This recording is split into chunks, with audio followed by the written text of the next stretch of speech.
Alright guys, we need to talk about Tainted Grail, The Fall of Avalon. If you didn't know, Awaken Realms recently announced its 1.0 update for Tainted Grail. This is a dark fantasy RPG, a genre we don't see very often, if at all, in 2025.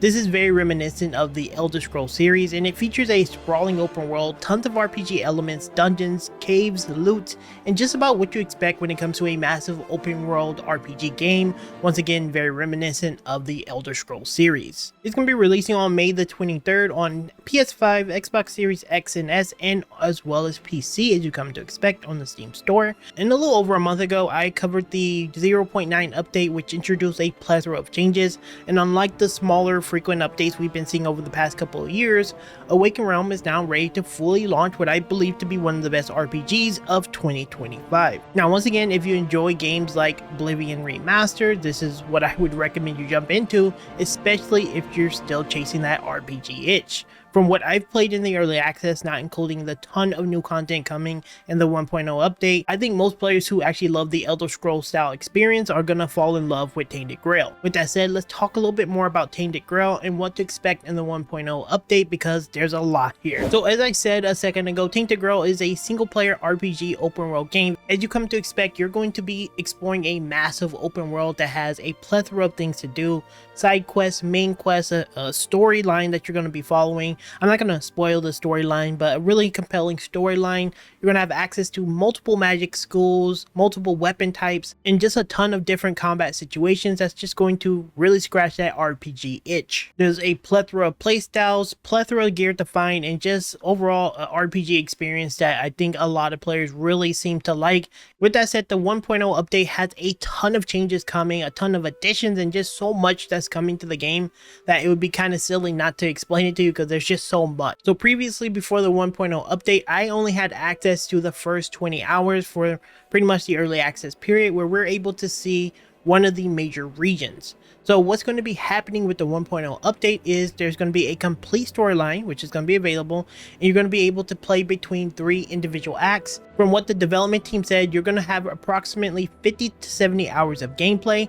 Again, whenever I played the previous versions, not the 1.0 launch, I spent about 20 or so hours playing the first act. And keep in mind, being a content creator who likes to get content out, I would say I rushed. I didn't get to experience every bit of the game. I didn't get to do all the side quests and content. I really didn't get to explore as much as I really wanted to, and I still got 20 hours out of the first act, which if we use that for scale, 3 acts, 20 hours, that'll probably be about 60 hours, which fall well within this range. And if you do all the side content, quest lines, and all that stuff, definitely going to be a 70-hour experience. In addition to that, there's going to be some of the branching narratives that's going to be available. Players will be able to influence multiple endings, very similar to what's that game, Lords of the Fallen, where you have different endings that's going to be dependent on the choices that you make in the world. So multiple ending storylines that you can explore, making probably most playthroughs a little bit different and unique. In addition to that, you're going to have access to 3 regions in total. As I said, I was only able to play 1 region,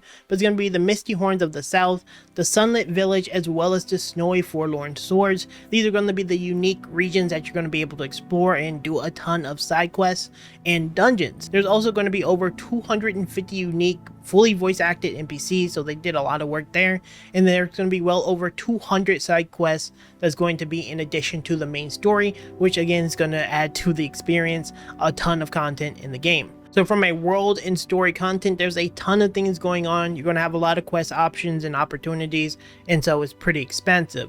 In addition to that, there's going to be a lot of dungeons in the 1.0 update. I ran into about 10 or so dungeons in the first act. Again, I kind of skipped over a lot of different things, but they had some good depth to them. They had bosses, they had unique gear and loot, storylines, and things of the sort. But in the 1.0 update, there's said to be over 75 unique dungeons, and they're going to be giving you a ton of exploration opportunities. The dungeons are going to be ranging from pretty much ancient ruins and hidden caves to mysterious underground locales. The dungeons were kind of seamless, at least in the early access. They were kind of like you ran into them. It's not like, hey, here you go here, do this dungeon, come back to base. Of course, there are some quests like that, of course, but generally speaking, it was a seamless experience. You run in, you see a cave, you go explore. That classic Elder Scroll RPG that we fell in love with those many years ago, that you should see a heavy influence into Tainted Grail. Now, from a combat perspective, there are also a plethora of changes there. There's going to be over 100 unique enemies. This is going to be including bosses and variants. So yeah, there's going to be bosses that are very unique. They have their own like health bars. You'll run across them plenty of times in the open world as well as in dungeons and different type of content. So they tend to drop unique loot as well as gear. So ton of bosses, ton of elite variants, and just ton of different enemies. You're going to see like imps, springans, you're going to see bandits, trolls, just, you know, the classic stuff. Spiders, always a spider to be annoying. Ghouls, just short of everything you come to expect from an RPG experience is going to be available.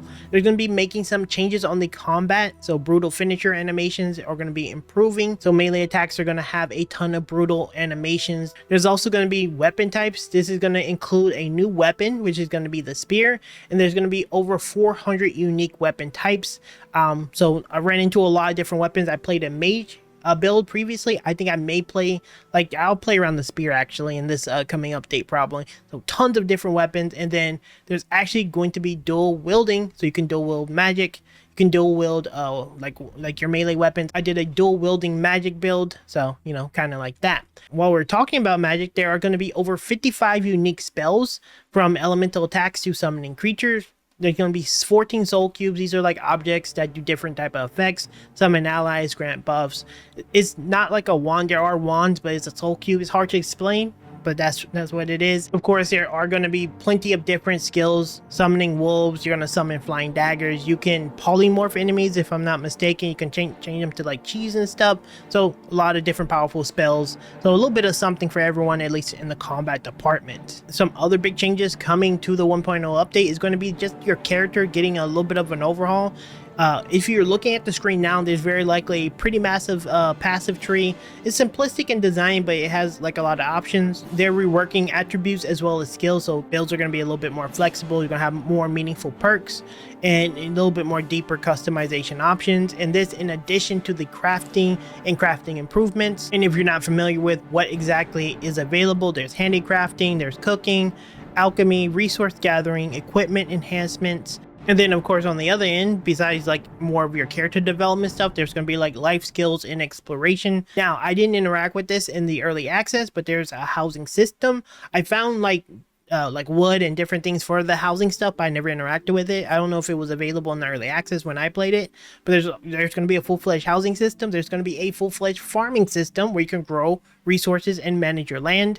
There's going to be pet companions, of course, and then there's going to be romance options with NPCs. Not exactly sure how in-depth the romance system is going to be, because once again, I don't think I've interacted with it in the early access, but a lot of lifestyle and exploration features that's going to really add to the core gameplay. I love doing combat, but I also like building a house. I love farming, those kind of things. So it's really cool. Now, moving a little bit past the more combat stuff, I did want to talk about some of the like the visuals, quality of life stuff, just kind of to end this video out, because I know that's not necessarily the most important stuff, but some of you would like to know that. So they're going to be overhauling the lighting system.